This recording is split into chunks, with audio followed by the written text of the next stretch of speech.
तर वाघ आज निघाले ते पुण्याला जाताना आमचं होतं असं काय होईल असं वाटलंच नव्हतं.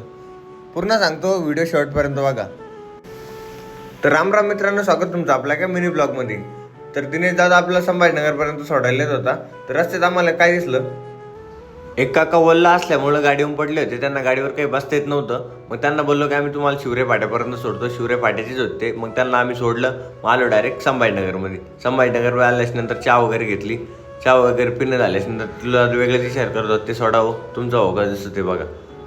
तर मग आलो आम्ही ट्रॅव्हल्समध्ये स्वतःनी तिकीट बुक नाही केलं आणि मला बोलता येतो. त्यांना बोलले आता टाईम खूप झाला आहे, आता दुसरी ट्रॅव्हल्स भेटणार नाही, जे आहे तिच्यात चालत गुपचाप. मग आम्ही झोपलो थोडं. मग आलो डायरेक्ट पुण्यात. मग काय पुण्यात आल्याच्यानंतर तुमच्या भावानं कॅब बुक केली आणि निघालो आमच्या लोकेशनला. 3 वाघ सोबत. आपलं कामच असं आहे ना हो. मग काय पुण्यातला व्ह्यू बघितला. व्ह्यू एकदम भारी होता. व्ह्यू बघूनच प्रसन्न झालं. म्हटलं आता चला लोकेशनला जाणं आहे. लोकेशनला निघालो. मग आलो डायरेक्ट आमच्या मेन ब्रँचला आल्याच्यानंतर म्हटलं चला आता रूम वगैरे बुक करू, फ्रेश होऊ आणि मग जाऊ. ब्रँच उघडायला टाईम होता. मग काय रूम वगैरे बुक केली.